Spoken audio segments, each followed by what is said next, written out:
Aujourd'hui, optimiser son temps, c'est devenu une norme. On veut faire plus vite, mieux, mais à quel prix ? Et bien justement, dans cet épisode, qui est une extension du long épisode du numéro 2 de ce podcast, on va explorer un petit peu pourquoi tout le monde aujourd'hui veut être productif.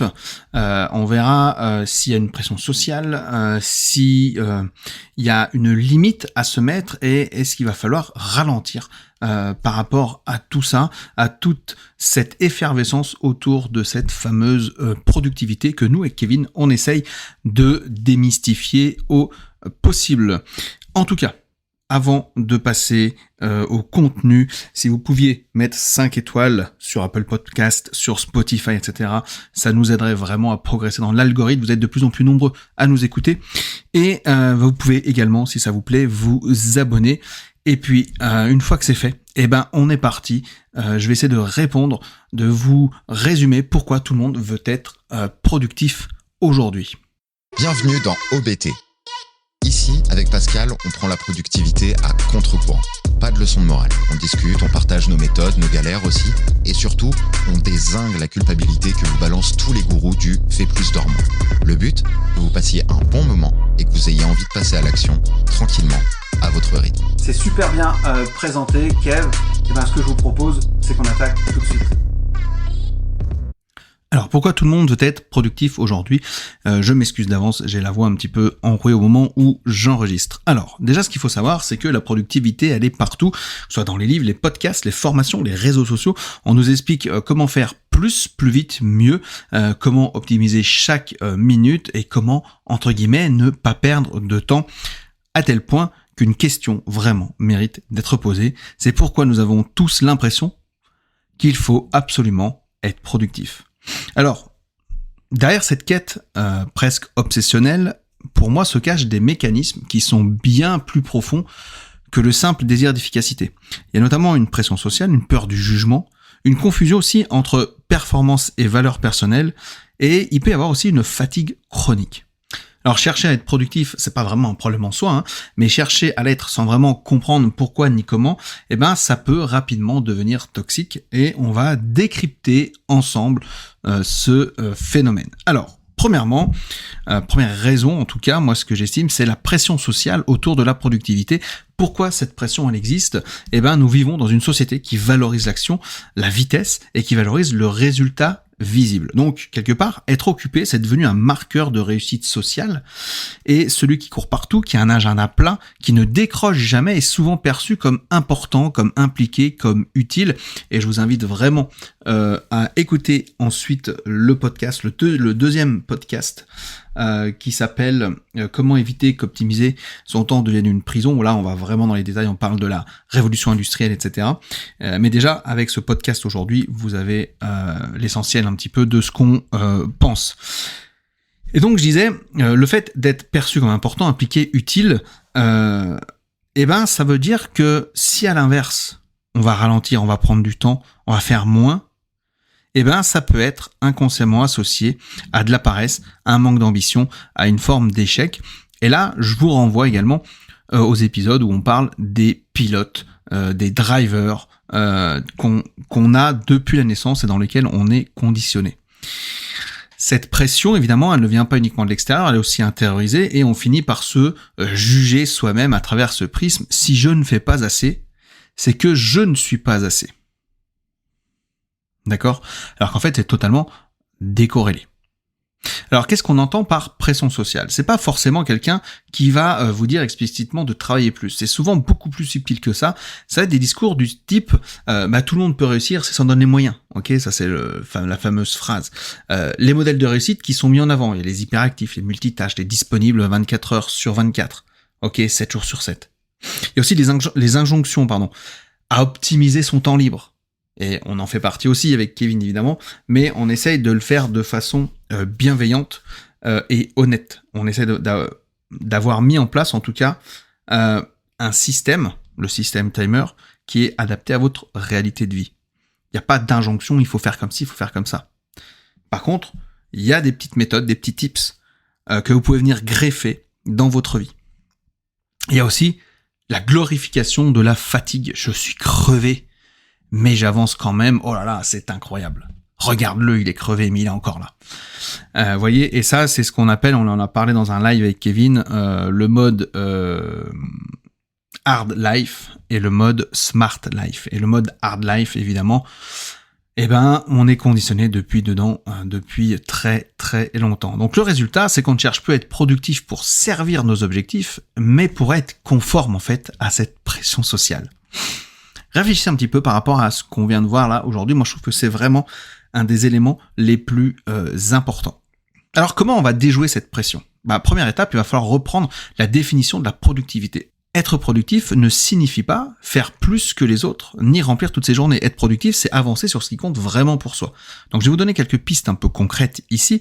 Ça va être se poser régulièrement la question « productif pourquoi et pour qui ?» Ça va être remplacer le critère quantité par pertinence.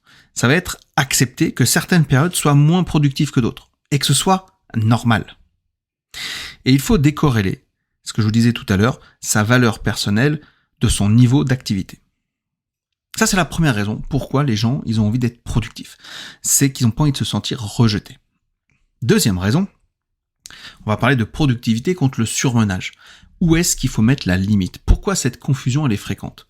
Parce que dans l'imaginaire collectif, la productivité rime encore trop souvent avec intensité. On confond efficacité et épuisement, engagement et surcharge, et discipline et rigidité. Beaucoup pensent que s'ils sont fatigués, c'est qu'ils font ce qu'il faut. Or, le surmenage, c'est pas un signe de bonne productivité, et c'est même souvent l'inverse. Donc, qu'est-ce que moi j'entends par surmenage ? Le surmenage, c'est pas seulement travailler beaucoup. C'est surtout ne jamais vraiment récupérer, avoir l'impression d'être toujours en retard, être occupé sans se sentir efficace, et perdre aussi en clarté, en motivation et en créativité. Et on peut être très occupé et très peu productif. Et c'est souvent le cas. Quand on récupère les coachés avec Kevin, ils ont souvent cette problématique-là. Pourtant, j'ai l'impression que je fais plein de choses, mais finalement, j'avance pas tant que ça. Et quand on fait un petit état des lieux de tout ça, on se rend compte qu'il y a des choses qui ont été mises en place au départ qui partaient d'une bonne intention, puis ensuite ça se brouille un peu et c'est un petit peu galère. Le surmenage, en fait, il apparaît quand l'énergie dépensée dépasse largement l'énergie récupérée. Alors comment on peut déjouer cette dérive-là ? La clé, c'est de passer d'une logique de temps à une logique d'énergie. Alors, je vais vous donner quelques principes qui sont assez simples. Identifier les moments de la journée où l'énergie est la plus haute. Réserver des moments aux tâches importantes et pas aux urgences superficielles. Intégrer des temps de récupération comme des éléments non négociables. Et accepter que faire moins, mais mieux, c'est souvent plus rentable. La productivité durable, elle repose sur un équilibre. Avancer sans se brûler. Qui ménage sa monture, voyage loin, etc. Tout ce genre de proverbe-là. C'est pas si déconnant que ça. La troisième chose, c'est est-ce qu'on en fait trop ? Est-ce que il faut ralentir ? Et quand ralentir, ça devient nécessaire. Alors, pourquoi déjà ralentir, c'est si difficile ? Ralentir, ça va à l'encontre de nombreux conditionnements. On a vu, peur de perdre du temps, peur de manquer une opportunité, peur d'être jugé, peur de se retrouver face à soi-même, etc. Et donc, être constamment dans l'action, ça permet parfois d'éviter certaines questions inconfortables. Mais à force, le corps et l'esprit, ils finissent par envoyer des signaux. Alors, qu'est-ce que moi j'entends par en faire trop ? En faire trop, c'est pas seulement avoir beaucoup de choses à faire. C'est dire oui trop souvent, c'est accumuler des projets sans jamais clôturer, c'est remplir son agenda sans espace vide. Ça, c'est très très dur. Et ne plus savoir pourquoi on fait les choses. Et le signe, en fait, quelque part, le plus révélateur, c'est la sensation de courir sans avancer réellement. Est-ce que vous l'avez déjà ressenti ?